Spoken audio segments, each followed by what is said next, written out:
Salut à toi et bienvenue dans ce deuxième épisode du podcast de Keep Your Wings. On continue notre exploration de Taïwan, sauf que cette fois-ci, on va parler de la loterie et de son fonctionnement, mais également des mauvaises habitudes qui ont la dent dure, je pense notamment au crachat dans les rues, au ro et même encore au paix. Je vais également vous parler de la relation entre Taïwan et la Chine, ainsi que de mon premier date avec une divorcée. C'est parti. Keep Your Wings, le podcast. Chapitre 2. Relations tumultueuses. 4e jour, je m'éveille de mon vaisseau spatial afin de poursuivre mon exploration de Taipei. Après m'être baladé pendant quelques heures, je décide de revenir vers l'hostel, mais avant, j'effectue un petit détour par le 7-Eleven, ce magasin, ô combien précieux, qui reste ouvert à toute heure du jour et de la nuit. Je m'empare d'une pomme et d'une bouteille d'eau avant de filer à la caisse. Je récupère ensuite le ticket que je prends soin de conserver précieusement dans ma poche. En effet, en 1951, le ministère des Finances de la République de Chine décide d'instaurer une loterie dont il assurera la gérance.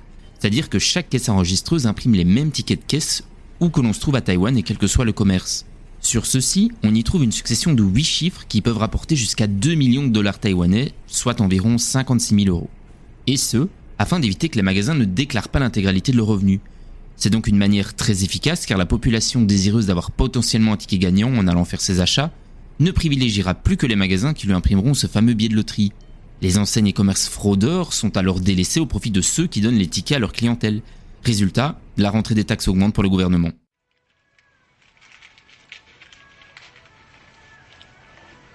Une fois à l'intérieur de mon hostel, je constate que ce dernier est désespérément vide. Seuls quelques Taïwanais sont réunis entre eux, sirotant bruyamment leur soupe de nouilles. Un cliché qui, je dois avouer, a bien la dent dure, je dois le reconnaître, mais qui n'est pas le plus surprenant. Sur le chemin du retour, j'ai été dérangé dans mes pensées en entendant un raclement de gorge digne d'un lama à la limite du vomissement. En me retournant, un vieux monsieur expulsait une huître chaude sur le trottoir à quelques centimètres de mes chaussures. J'ai instinctivement mis ça sur le compte de la grossièreté de la fainéantise, mais il s'agit véritablement d'une habitude ancrée dans les mœurs. Tout d'abord, les grands politiciens ne se gênaient pas pour cracher, dont Mao Tse-tung, et possédaient même un vase en porcelaine afin d'accueillir leur sécrétion. Ce qui était admis chez eux l'était par conséquent auprès de la population. De plus, parmi les conceptions philosophiques qui étaient propres à la médecine traditionnelle chinoise, il ne fallait rien garder à l'intérieur de son corps. Selon elle, ce n'était pas recommandé et pouvait même être nocif. En prêtant attention à mon environnement, j'ai constaté que cette règle s'appliquait n'importe où. Restaurants, métro, magasins et même pharmacie. Bien entendu, par extension, les reniflements, ro et paix achèvent ce concerto. Des coutumes qui répugnent les jeunes mais qui font véritablement partie du quotidien des Taïwanais plus âgés. Et par extension, des Chinois également. De nombreuses campagnes ont d'ailleurs été lancées afin d'inciter ces derniers à ne plus cracher en rue. Mais cette coutume a encore la dent dure.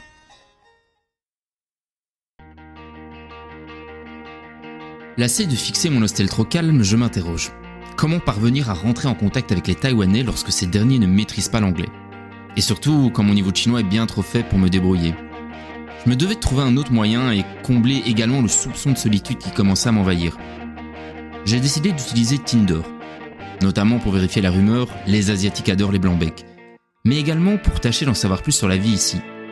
Très rapidement, les matchs s'enchaînent à en faire bugger mon téléphone. Sans perdre de temps, je discute avec Marie, 39 ans, plutôt quelconque, ni trop belle, ni trop moche, et qui s'exprime avec un anglais correct. Nous échangeons d'abord quelques banalités. Que fais-tu ici? En vacances? J'ai un Working Holiday Visa. Ah, un Working Visa. D'où viens-tu alors? Japon? Corée? Non, Belgique, si tu préfères. Oh, la Chine. En effet, aussi surprenant que cela puisse paraître, Belgium sonne comme Beijing pour beaucoup de locaux. Et souvent, ils confondent l'appellation anglaise de la Belgique. Non, la Belgique, à côté de la France. Oh, si loin? Tout va bien jusqu'à présent dans ton voyage? Un peu trop de pluie, mais j'entends dire que ça allait s'améliorer. Soudainement, alors que je m'apprêtais à faire le premier pas, Marie me prend de court en me proposant un rendez-vous. Demain il fera meilleur. Tu as des plans pour ce soir? Laisse-moi voir le vrai toi. Ouais, pourquoi pas après tout, ça pourrait être sympa. Nous fixons alors notre rencard afin d'aller manger un bout en début de soirée. La nuit est chaude et humide. Littéralement. Le mercure affiche plus d'une 30 degrés, mais il flotte comme jamais. Mon parapluie de fortune, acheté quelques jours plus tôt à la supérette du coin, me fait des caprices convulses dans tous les sens avant de se retourner violemment. C'est sous une pluie battante que j'arriverai à mon rencard. Heureusement, le ridicule ne tue pas et mon interlocutrice est encore plus gênée que moi.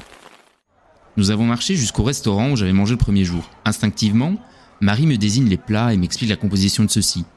Je me sens, c'est vrai, un peu moins perdu avec son soutien. Malgré le visuel appétissant, je sais désormais que d'immondes tripes à abat se cachent dans cet amas de sauce. Nous nous asseyons et entamons notre plat. Tu aimes la nourriture taïwanaise? Ouais, c'est plutôt bon, mais j'ai pas encore eu le temps de tout découvrir. C'est très bon, tu verras. Je me sens épié.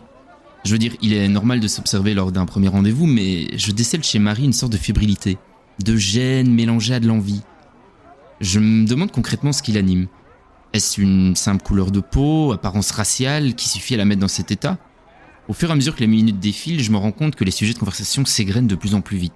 Marie ne semble pas avoir une vie passionnante et je constate une lueur d'envie et en même temps de défaitisme dans ses yeux.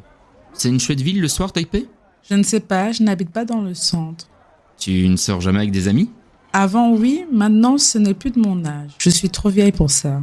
Pourquoi tu dis ça? L'âge, c'est qu'une donnée, ne détermine pas ton état d'esprit. Ah, tu crois? C'est vrai que lorsque je vois ce que tu fais, alors que tu as déjà 29 ans, c'est bizarre. Qu'est-ce que tu veux dire par là? Tu ne devrais pas être marié, avoir des enfants. C'est pourtant ce qu'on est censé faire, non? Censé faire? Pourquoi devrais-je si j'en ressens pas le besoin? On ne peut pas toujours choisir tout. Il faut respecter certaines règles. Enfin, c'est ce qu'on m'a appris. Je suis resté un instant silencieux, observant Marie. Tout devenait clair dans mon esprit. Trop longtemps habituée à suivre et à faire plaisir aux autres, elle en a presque oublié de penser à elle. C'est comme si elle découvrait qu'elle possédait le pouvoir de choisir et de prendre ses propres décisions. Pour ma part, lorsque l'analyse psychologique débute, c'est jamais de bon augure. Tu sais, t'es la seule maître de tes choix, hein? Je dois encore trouver la force de les assumer. J'ai divorcé il y a peu. La conversation prend alors une tournure inattendue et Marie fond en larmes. Nous décidons de quitter le restaurant et de marcher afin qu'elle puisse reprendre ses esprits. Les minutes passent et j'ai l'impression qu'elle va un peu mieux. Néanmoins, elle reste toujours très discrète, très pudique. Je décide alors de lui remonter le moral en lui posant des questions sur Taïwan, afin de montrer mon intérêt pour son pays, la culture qui lui est propre. Je tente alors d'entamer la conversation en chinois. Wo shuo yidian hanyu, l'équivalent phonétique de je parle un peu chinois. Zhongwen. Me rétorque Marie visiblement énervée, ce qui veut dire la langue chinoise. Hein? Zhongwen. On dit Zhongwen. Hanyu, c'est pour les Chinois. Ici, on est à Taïwan. On n'est pas en Chine. Désolé, répondis-je timidement. J'ignorais qu'on utilisait ce mot. Mon professeur de chinois m'a appris à utiliser Hanyu. Il était sans doute chinois. C'est quand même incroyable. Taïwan est un véritable pays. Nous sommes libres ici. Les réseaux sociaux ne sont pas interdits. Nous avons notre propre gouvernement, nos institutions. On en a marre que la Chine nous rabaisse et ne nous considère pas comme un vrai pays. Demande-le à tous les Taïwanais que tu rencontres. Ils te diront tous la même chose. Je suis abasourdi. Marie, si fébrile et si timide, vient de se lancer dans un plaidoyer en faveur de Taïwan. La flamme qui s'était éteinte depuis bien longtemps venait de se raviver au fond de ses yeux. Je sentais désormais une passion qui l'animait. Notre rendez-vous finira par s'achever autour d'une bière pour moi et d'un cidre au raisin pour Marie. Nous décidons alors de fixer un rendez-vous ultérieurement, l'occasion pour elle de reprendre ses esprits et probablement de faire un peu le ménage dans sa vie. Le lendemain, je décide de me rendre au Sun Yat-sen Memorial, un bâtiment construit et érigé en l'honneur du docteur Sun Yat-sen, considéré comme le père de la nation. Enfin, du moins pour les Chinois. Tous les jeunes Taïwanais à qui j'en ai parlé au cours de mon voyage, dont Marie, m'ont ri au visage, estimant que le docteur représentait tout sauf un père fondateur à leurs yeux. Afin d'y voir un peu plus clair, je me suis plongé dans le passé de Sun Yat-sen. En 1866, il vient au monde dans une famille de paysans issus du sud de la Chine. C'est sous la houlette des Britanniques colonisateurs avancés que le jeune homme évolue. Son éducation se fait à Hawaï ainsi qu'à Hong Kong. Sun Yat-sen grandit alors avec des idéaux politiques influencés par l'Occident. À 29 ans, le jeune homme affirme déjà haut et fort son opposition au système impérial ainsi qu'à la dynastie de Qing, dont 3 empereurs se succéderont et amèneront une ère de prospérité sans précédent accompagnée d'un essor démographique exceptionnel. Sun Yat-sen, accompagné d'autres jeunes avides de révolution, tente un soulèvement qui va échouer. Forcé de se mettre à l'abri, le jeune homme est contraint à l'exil aux États-Unis d'abord, avant de passer par la Grande-Bretagne pour finalement s'installer au Japon. Il finira par y fonder un parti à tendance nationaliste, l'ancêtre du Kuomintang, ou Kuomintang, KMT, qui sera dirigé par Chiang Kai-shek. Un personnage important également sur lequel je reviendrai un peu plus tard. La philosophie qui constitue la base de son parti réside sur 3 piliers qu'il définit comme étant les principes du peuple. Indépendance, souveraineté et bien-être.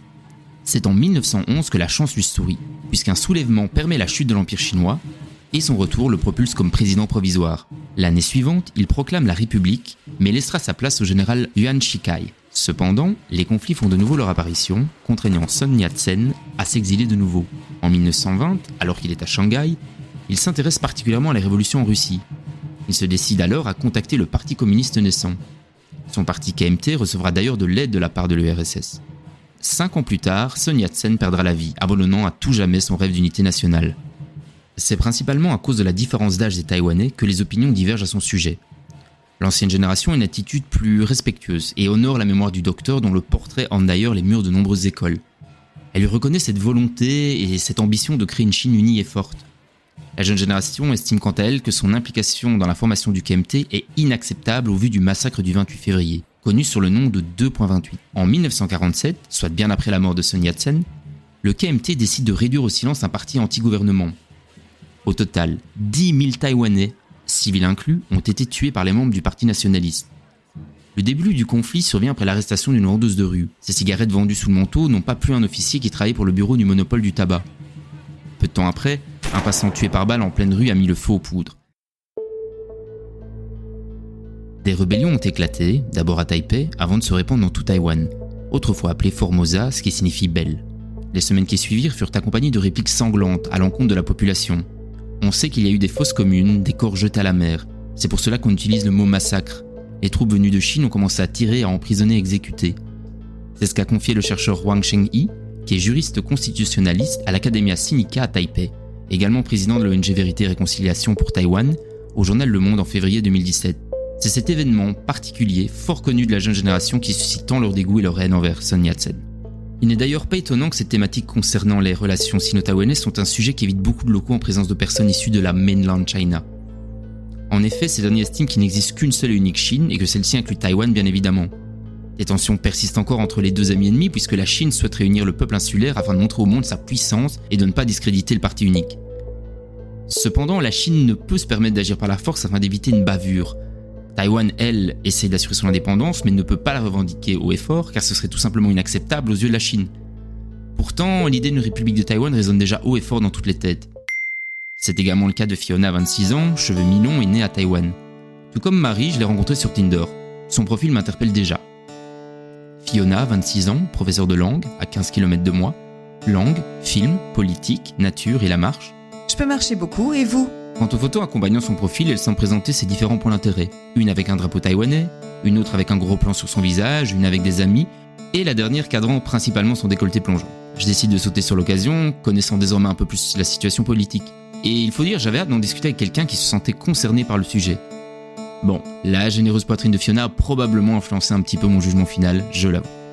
Tu veux marcher avec moi ? Bien sûr, mais pas ce soir, je suis assez fatiguée. Ouais, pareil, en plus il pleut beaucoup. C'est vrai, mais ça va s'améliorer rapidement. D'où viens-tu ? Après un échange de banalités, je lui propose un trek près de l'Elephant Mountain, situé à Xiangshan, toujours dans le Xini District. Nous décidons donc de nous fixer un rendez-vous la semaine prochaine, et je croise les doigts pour que Fiona soit aussi impliquée en politique qu'elle ne le prétend sur son profil.